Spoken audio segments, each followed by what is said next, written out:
بسم اللہ الرحمن الرحیم نحمدہ ونصلی علی رسولہ الکریم اما بعد۔ محترم بزرگوں اور دوستو، قربانی جو ہے وہ اسلام کا شعار ہے، حضرت ابراہیم علیہ السلام کی سنت مبارکہ ہے۔ نبی پاک صلی اللہ علیہ وآلہ وسلم سے صحابہ نے پوچھا کہ اللہ کے محبوب صلی اللہ علیہ وسلم یہ قربانی کیا ہے؟ تو اللہ کے رسول صلی اللہ علیہ وسلم نے فرمایا قال سنت ابیکم ابراہیم، کہ تمہارے دادا جان حضرت ابراہیم علیہ السلام کی یہ سنت مبارکہ ہے، ابراہیم علیہ السلام کا طریقہ ہے۔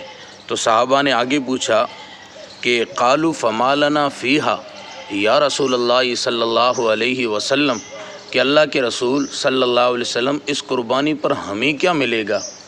تو اللہ کے محبوب صلی اللہ علیہ وسلم نے ارشاد فرمایا قال بکل شعرۃ حسنہ، کہ ہر بال کے بدلے میں تمہیں نیکیاں ملے گی، ہر بال کے بدلے میں تمہیں نیکی ملے گی۔ اب اندازہ کریں کہ بکرے پر کتنی بال ہوتے ہیں تو کتنی نیکیاں ملی۔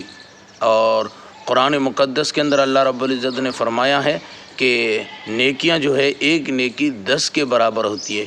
تو اب اندازہ لگائیں کہ اللہ رب العزت نے ہمیں کتنی نیکیاں دی۔ تو صحابہ رضوان اللہ علیہم اجمعین میں سے ایک صحابی نے پوچھا قالوا فما الصوف فیہا یا رسول اللہ صلی اللہ علیہ وسلم، اللہ کے رسول صلی اللہ علیہ وسلم میرے پاس تو دمبا ہے اور اون والا ہے، صوف والا جانور ہے، تو اس پر کیا ہے؟ تو اللہ کے رسول صلی اللہ علیہ وسلم نے فرمایا قال بکل شعرۃ من الصوف حسنہ، کہ وہ جو صوف والا اون والا جو جانور ہے اس کے ہر بال پر اللہ رب العزت تمہیں نیکی عطا فرمائیں گے۔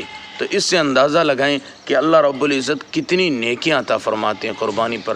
اور دوسری حدیث میں ہیں اللہ کے رسول صلی اللہ علیہ وسلم نے فرمایا کہ قربانی کرنے والے کے جانور کے کھر اور جانور کے سینگ، یہ جو چیزیں جو انسان پھینک دیتا ہے، جس کی انسان کے یہاں کوئی قدر نہیں ہوا کرتی ہے، اللہ رب العزت اس پر بھی انسان کو ثواب عطا فرمائیں گے۔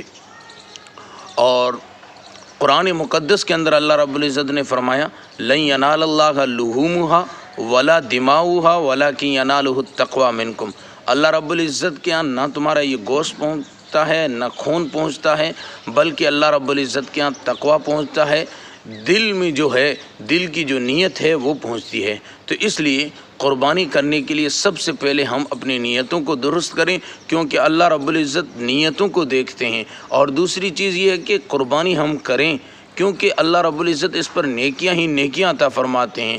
بال کے ہر بال پر نیکی، کھروں کے بدلے میں نیکی، سینگوں کے بدلے میں نیکی۔ تو یہ جو چیزیں ہیں یہ چیزیں استعمال میں نہیں لائی جاتی ہیں، تو ان پر یہ نیکیاں ہیں۔ تو جو چیز استعمال میں لائی جاتی ہے اس پر کتنی بڑی نیکیاں ہوں گی، سبحان اللہ۔ اور دوسری چیز یہ کہ اس حدیث مبارکہ جو میں نے عرض کی، اس میں یہ کہ ابراہیم علیہ السلام کی سنت مبارکہ ہے۔ اسماعیل علیہ السلام کو ابراہیم علیہ السلام نے اللہ کی راہ میں قربان کیا۔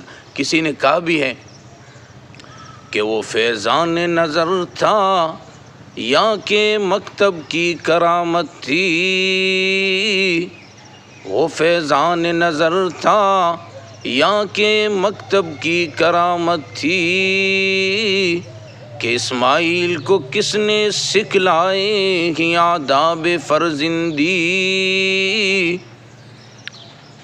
کیونکہ وہ نبی تھے اور یہ نبی کے بیٹے تھے، اور نبی کا خواب جو ہوا جو ہے وہ حکم الہی ہوا کرتا ہے۔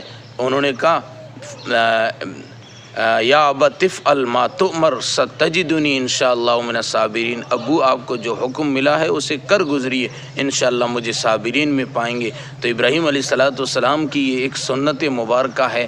ابراہیم علیہ السلام کی محبت اور اللہ رب العزت سے تعلق کو یاد کرنے کا دن ہے، تو اس دن ضرور قربانی کریں، اور اس پر بہت بڑا ثواب بھی اللہ رب العزت عطا فرماتے ہیں۔